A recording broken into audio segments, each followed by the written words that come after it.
Hello, welcome to another update of the SpellerShip development. It's been a while. We've been hard at work at this latest update, which we released yesterday. It was kind of a soft release. I haven't made a video yet, so I'm making one now. Still working out some of the kinks with that, but like for one is like right now we have 2 of every topic, but we'll fix that shortly. The 4 main things I want to tell you guys about are: 1, you have font color option now. 2 is the lesson explorer. 3 is, well, just want to talk about the public lessons a little bit more, and also the new AI. So let's get into it. First, the font color. So that's a new option. If you go to options, you now have this letter color. Actually, we called it letter color. Whereas before you just had keyboard color and key color. So we can set this to whatever we want along with these values. Save, and that'll affect all your sessions. You'll also see an improved font, and you'll see that in a second.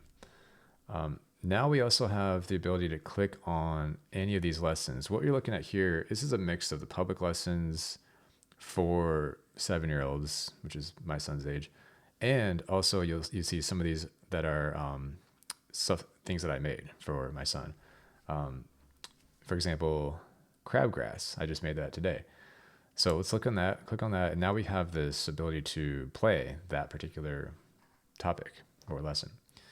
Crabgrass is a type of weed, W-E-E-D, that grows in yards, Y-A-R. What kind of plant is crabgrass? I'm just skipping past that a little bit.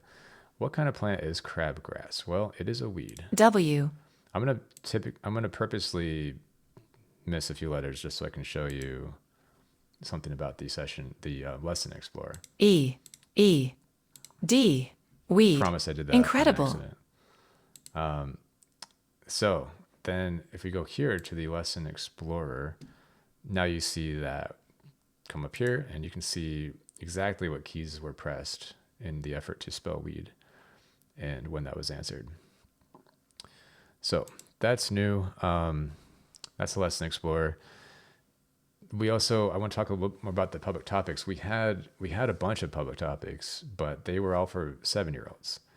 And I did that because that's how old my son is. And it was, we didn't really have a good way to make a variety of ages, but now we do.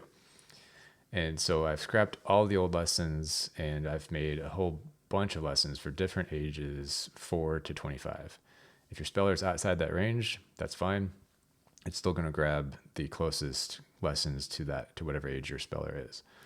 And these were made with the new AI. And that's the last thing I want to mention is that the AI that we had before was kind of an older model. It was from, January of this year. But a new model came out just a week ago. And so I spent all week working with that model, trying to tweak a prompt that would consistently get good, solid lessons. It's definitely not perfect. And because it's not perfect, we've had to implement another feature, which is that after your speller has missed a few letters, it's just going to say spell blank. And that's because if your speller is on 26 letters, sometimes it'll ask a question where you might know the answer, but you don't know how the AI wants you to answer it. And so it can otherwise get kind of frustrating to try to figure out, okay, what are they looking for? And so the solution we have for now is just this, and I'll show you how that works in a second here, is it'll just ask you to spell it. Crabgrass is a type of weed, W-E-E. How does this plant grow in height? How does this plant grow in height? So if you hit three wrong letters, I'll try to do that here. I'll try to hit. Yeah, I think J is wrong. Spell low. Low. Okay. So how does it grow in height? It grows low. L. A little awkward, right? O. But W. Low. Super. Working on that too. You also notice that there are more questions per paragraph. And so that's something I'm experimenting with. I'd love to hear your feedback if you think that's too many questions. It's definitely something I want to tweak and get right. Yeah, so that's about it. Those are the updates. So let me know how you guys find this new version and what you think of it. Love to get some feedback on this. That's the mode I'm in. Just like love to get the feedback. Love to see like how this is working for your speller. So let me know how this goes for you all, and I'll talk to you guys next time. Thanks.